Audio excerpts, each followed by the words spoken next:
Hey, what's up guys? MKBHD here at Samsung's Unpacked in San Francisco for a first hands-on and this look at the brand new Galaxy Z Flip. So, we knew this phone was coming. We knew we were gonna get a vertical folding phone from Samsung of some kind.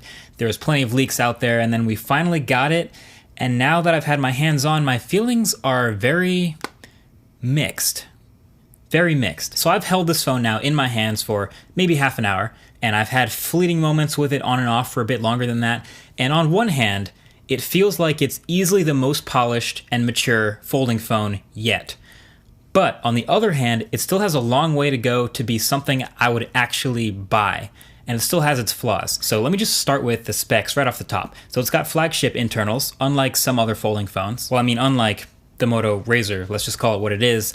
I'm gonna be comparing it a lot to the other folding flagship phone. The Razr does not have flagship specs, but the Z Flip, it does. It's got the Snapdragon 855 Plus, 8 gigabytes of RAM, 256 gigs of storage, and a combined 3,300 milliamp hour battery, which is okay. And it still has wireless charging, which is nice. And you've got dual cameras here, one 12 megapixel standard and a 12 megapixel ultra wide. These specs on paper pretty much wipe the floor with the Razr, I'll just say it. I mean, you can't help but compare the two.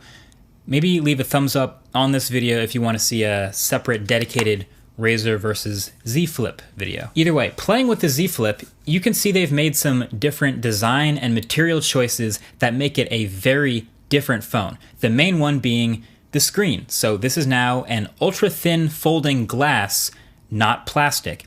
And you can feel that right away when swiping around and using the screen. It's not a soft plastic that you can almost literally dig your fingernails into.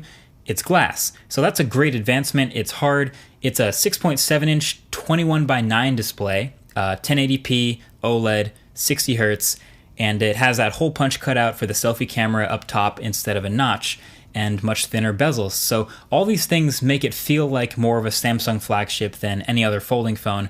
But the crease. The crease to me is still major.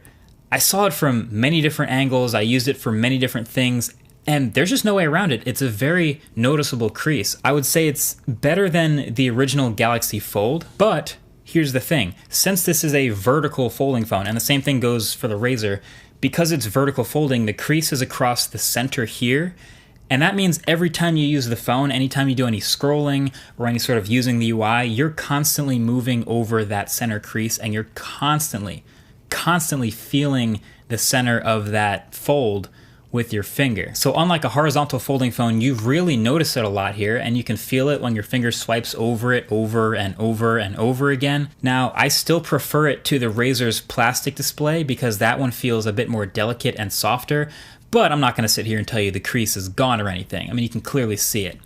And then when we close the phone, the front cover display is the other different choice. So they've basically just put a tiny 1 inch 300 by 112 display on the outside of the fold. And really all it's good for is the time and seeing a little preview of your notifications. Some people, like me, may be fine of a little extra functionality on the outside like the Razr has, so you can actually go into your notifications and read stuff like texts and emails. But in the Z Flip, it'll just tell you got a text or who it's from. And really, if you want to open it or actually do anything, you have to unfold the phone. But also, if you double tap the power button, you can actually open the primary camera and take selfies with it and use that 1 inch cover display as like the world's most hilariously tiny viewfinder.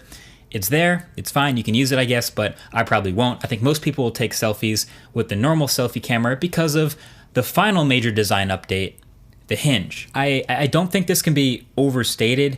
Hinges are extremely important for folding phones, and learning from your past hinges to make better ones is going to be something we start to see. And I think Samsung learned a lot already from their first gen Galaxy Fold and the things that went wrong with it, and we can already see that here in this second generation hinge. The Z Flip has a really good hinge. I'd say the best hinge I've seen yet. It's nearly gapless, and Samsung says it's put a bunch of small fibers, like a brush, inside this hinge to give it even more protection from anything accidentally getting inside. It still might not pass the jerry-rig everything, pour a handful of pebbles directly onto the phone test, but it is another step in the right direction. And then the hinge weight is also really nice.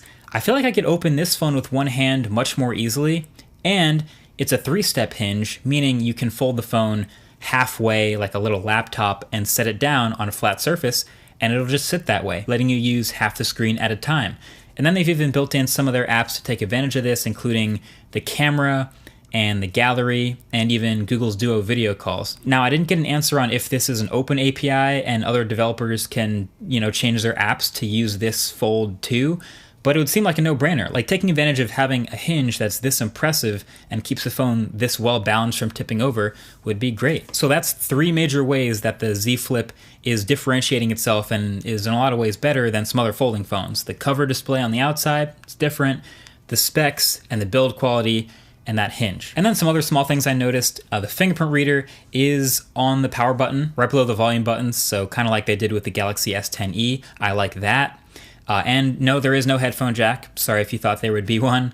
And the bezels are pretty thick at first, but the more you use the phone, the more you realize they're necessary for protecting the glass when you close it. Like, the screen sits just barely sub-flush, so when you close the phone, you're not slamming glass into glass, you're closing bezel on bezel. So yeah, overall, I'm very curious to see what you guys think of the Z Flip. To me, it's really fascinating, but it has to be a little more than just fascinating to be worth $1,380. We thought it might be a little bit cheaper. Those rumors of it undercutting the Razr started to bubble up, but no, it's $1,380. But I still can't wait to review this thing. I want to see what the battery life is like with the 3,300 milliamp hour battery and a giant screen. I want to see how the durability and that hinge last over time.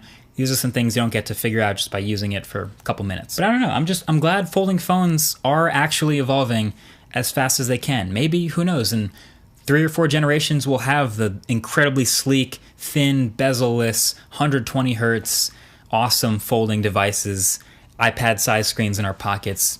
That's all a big maybe, but that's what I hope we're working towards. Either way, thanks for watching this first hands-on impressions of the Z Flip, and if you want to check out the other videos of the Galaxy S20 lineup that also just got revealed today, that's linked below the like button as well. Thanks for watching. Catch you guys in the next one. Peace.